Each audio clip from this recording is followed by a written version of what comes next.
ചില മത്സരങ്ങൾ ജയിക്കാൻ വേണ്ടി മാത്രം കളിക്കുന്നതല്ല. ചില പോരാട്ടങ്ങൾ പ്രിയപ്പെട്ടവരുടെ ഓർമ്മകൾക്ക് മുന്നിൽ സമർപ്പിക്കാനുള്ളതാണ്. ടൊറന്റോ സ്റ്റേഡിയത്തിൽ പോർച്ചുഗൽ ക്രൊയേഷ്യക്കെതിരെ നോക്കൌട്ട് പോരാട്ടത്തിനിറങ്ങുമ്പോൾ ആ പച്ചപ്പുൽ മൈതാനത്ത് പന്തിനൊപ്പം ഉരുളുന്നത് ഒരു രാജ്യത്തിന്റെ മുഴുവൻ കണ്ണീരും പ്രാർത്ഥനയുമാണ്.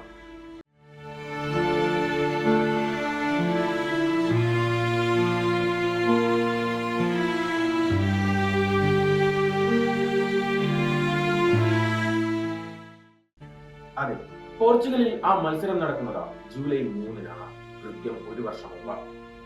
അതേ ദിവസം സ്പെയിനിലുണ്ടായ ദാരുണമായ കാർ അപകടത്തിലാണ് ഫുട്ബോൾ ലോകത്തെ ഒന്നടങ്കം ഞെട്ടിച്ചുകൊണ്ട് പോർച്ചുഗലിന്റെ സൂപ്പർ സ്ട്രൈക്കർ ദിയോഗോ ജോട്ട നമ്മെ വിട്ടുപിരിഞ്ഞത്.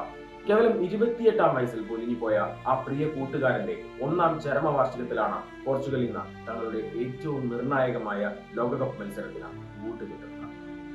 ഈ ലോകകപ്പിൽ ജോട്ട ഒപ്പമില്ലായിരിക്കാം, പക്ഷെ ഓരോ നിമിഷവും അദ്ദേഹം ഈ ടീമിനൊപ്പമുണ്ട്.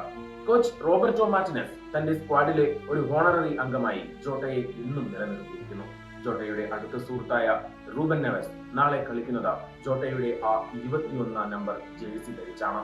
പോർച്ചുഗീസ് പ്രധാനമന്ത്രി ലൂയിസ് മോണ്ടിനെഗ്രോ കളിക്കാർക്ക് സമ്മാനിച്ച ജോട്ടയുടെ പേരെഴുതിയ റിസ്റ്റ് ബാൻഡുകൾ കൈകളിൽ കെട്ടിയാണ് ഓരോ താരവും കളത്തിലിറങ്ങുന്നത്.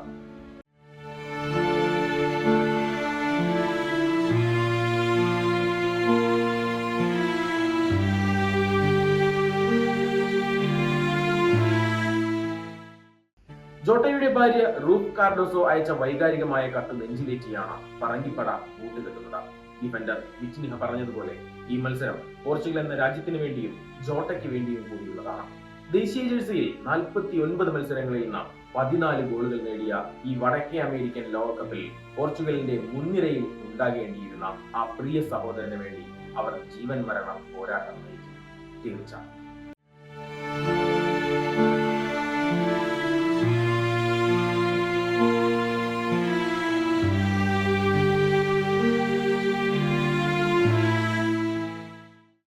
ഓർമ്മകളുടെ ഈ കടലിരമ്പം പോർച്ചുഗീസ് താരങ്ങൾക്ക് ഇന്ന് തളർച്ചയല്ല, മറിച്ച് ക്രൊയേഷ്യൻ കോട്ട തകർക്കാനുള്ള 100 മേനി കരുത്താണ് നൽകുക.